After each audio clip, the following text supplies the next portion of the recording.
Okay, morning. Good morning to all of you. I hope I'm audible. Okay, so I hope moving from the interesting conversation in the morning about AI, open source, and innovation and the academia, let's move to a slightly different area, which is all about changing perspectives in diversity. Right? It's not about gender diversity. It's a very interesting area about how diversity can actually draw innovations. So let's get started. I will start with a very simple question. I think that will make everybody to come out of their laptops and mobiles to see this. So the question is very simple. How many of you have not used UPI for payments in India? I don't see anybody from outside India, so I can understand the answer that I think virtually everybody here has used UPI for payments, right? And for some of you, again, just to kind of indicate, UPI stands for our Unified Payment Interface, which is all about through which you make your payments for your groceries, to phone payments, to travel, to restaurants. So it's very ubiquitous today when we see UPI. And just imagine life if you're not carrying your phone which has UPI, how it will be, right? So I'm sure it creates a sense of anxiousness or nervousness because, oh, I'm not carrying cash. So it's understandably today UPI is like when you wear clothes, you have to also be carrying your phone, right? And just to kind of little bit go deeper, just imagine today the ease of use of UPI was not there. We had UPI where maybe it was only supporting few payment gateways, or the UPI interface itself was very complex. Like today when you use UPI, what you need is a phone number or a QR code, and in some cases not even it asks for a PIN, like when you do through Paytm and all, and when you do GPA it will ask for a PIN, right? So some of these things have really made it very popular, right? And now if we just move on to one more examples, how many of you remember those left side of the phones? I think some of you were born when they were still in vogue. I was expecting some young crowd who will be like, what are these? Kind of a thing, right? So these are a lot of them. The Nokia was like one of the leaders when we used some of these touch phones. And the right hand side are the today's smartphones, right? So the other day, I was actually with one of my uncle who actually he's still a touch phone fan, no wonder. He keeps the smartphone, but he still loves his old touch phone, and he asked me to help make changes on one of the address book number where some of his friend's phone got changed, and I was struggling. I didn't know where to start on that touch phone, how to navigate in that without non-smartphone functionality. It was difficult. And I'm sure when some of these things you are faced with, I was like thinking, Uncle, why don't you move to the smartphone? But then everybody has their own likings, right? So you work with old technology and you're also working with the newer technologies, right? So now, you all must be wondering where am I going with diversity in all these examples, right? So stay on with me for some more time. Now imagine how technology has evolved, right? From systems in 1940s where we had batch systems which were single-side communications where we used to do, to today where we are in AI age, where we have immersive experiences like the smartphones, the AR, VRs, right? So how the technology has evolved, right? And in between we had the touch phones, we had what you see, what you get. So the technology has evolved, right, over a period of time. And this technology would not have happened but for somebody kind of really bringing in the diversity of thoughts, the creativity, the innovation. The technology evolution would have probably stayed we were in 1940s, if not somebody adding spice to the technology food, right? So diversity in a sense is like mixed bag of candies, right? So here, when one person trying to solve a problem versus when we have different ideas coming in, different creativity coming in, different constraints coming in, and we start to solve different real world problems, that's where the creativity and innovation actually happens. If somebody would not have thought about from a touch phone to the smartphone, we would still be probably doing the same, using the same old phone systems, right? The old printers, the old typewriters, if computers would not have come, the old typewriters would have been there, right? So why all this happened, right? It happened because somebody saw this as a problem. We talked about the climate change issues, right? If somebody thinks of a problem, then we start to look at how do we solve it, right? And when we start to think about the solutions, that's where we also look at different viewpoints coming in. Otherwise, today, we are seeing challenges in AI around AI biases, right? You give something, a lot of inputs and outputs come, which are all about white men and others, right? Because people who have trained the models are those. The technology has not taken inputs from the diverse set of people, right? So the point is, the single inputs versus diverse inputs have helped technology evolve over time. And that's where I also wanted to give an example of Aadhaar here, right? A very simple innovation that happened in India. The UPI is an India innovation. Aadhaar, when it was built, I don't know how many of you even know, when they were designing Aadhaar, it just had 4 fields they looked at.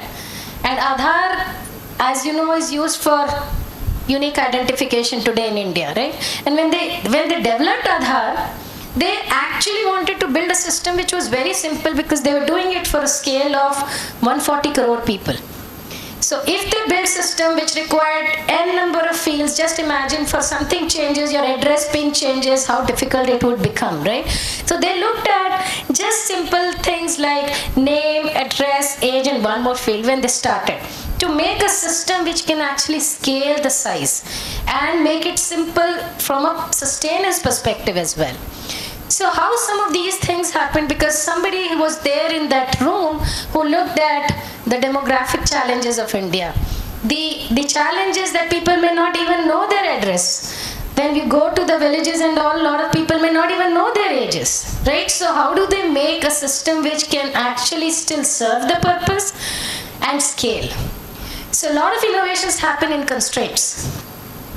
And so, and just imagine if this was being done not with taking inputs, maybe we would have made a simple, like we had a lot of ID cards, right? We used to carry for our identification, sometimes passports, sometimes voter ID cards, because they all served a very specific purpose. Not somebody looked at coming up with something that will serve a more homogeneous, a broad-based use cases, right? So now, I just wanted to kind of spend some time just to give that why diversity is important, right? Now, I do wanted to leave away with a small, simple model, which is, in my mind, very important to understand as individuals or as leaders when we work together in teams or when we work as individuals, because these are some of the things that influences our thinking when we actually look at diverse inputs. So I have a very simple framework which we call it as a diversity wheel. Now, diversity wheel is set of, you can see set of circles where in the centermost part we have the thinking styles, then we move to internal dimensions. Thinking style is all about how you think and connect and communicate, and internal dimensions are more about factors which are not much changeable, like your age, your gender, your physical appearance. So internal dimensions, and then we have external dimensions which are more influenced over a period of time, which are like all about your education you do, your societal background, your professional roles today. These are changeable things. Even religion is a changeable thing for that matter. And then we have the external dimensions, which are not external, the organizational dimensions, right? So a little bit on the corporate side, but from an academia perspective, if you even just look at till external dimension, those are valid. The organizational dimensions are important to be aware because it kind of influences how we support the inclusion or the diverse thought processes in any organization. So this is a very, very simple wheel, right? And why I wanted to just introduce this wheel is that these are the factors when we look at ourselves as an individual that influence our thinking when we are in a group dynamics or even as an individual. You would have seen that in teams or in your friend circle, folks who are coming with an entrepreneurial background will always be wanting to say, let's try this, let's open a startup, let's kind of look at various things from a business or kind of a setup, right? Some of your friends who are probably coming from a bit of a remote areas or non-metros, they will bring up some very unique perspectives around how do you solve a problem where there's no electricity. Like today UPI, they're trying to see how does UPI work in a disconnected environments, because while India has got one of the biggest 5G networks, not every part of India is connected today. And they're trying to see, so some constraints are adding to innovation there, right? So the important aspect is these different use cases that we see are also emerging because if we can allow for inclusiveness of people to bring their thoughts, and if we do not allow for such conversations. Today there was a very interesting thing in the morning about how open source is changing the way we innovate, right? Now, if we sometimes kind of ourselves limit that, okay, I want to try something, but I do not have forum. So now we have forums like open source mechanism to test out things, right? So as leaders, it's important to kind of understand few things that when we get our inputs from our different people, there's somewhere all these different factors influencing their thought process. And we need to kind of encourage them in the conversations. We need to kind of help them to also get the next set of path through how they can actually bring these inputs and take things to the next level, right? So how do we encourage that is another thing as a leader. But as individuals, it also helps us to know why we are the way we are when we kind of provide some of the inputs, right?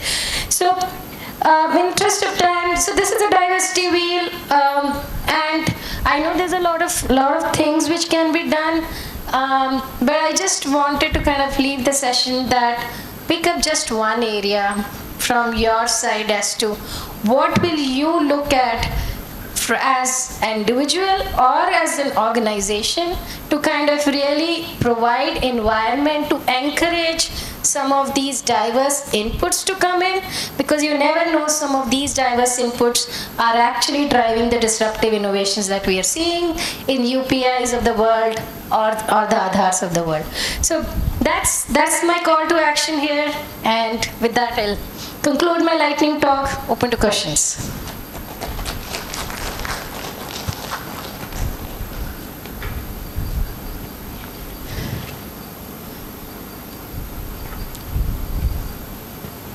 Okay, no questions is also good questions. So that was a topic, but I wanted to kind of just introduce the concept about how these things have helped me personally in some of the innovations and the patents I had. All my patents have been joint patents. They have not been an individual patents, because those diverse thoughts have always helped to kind of drive better innovation there. So, thank you all. Thank you.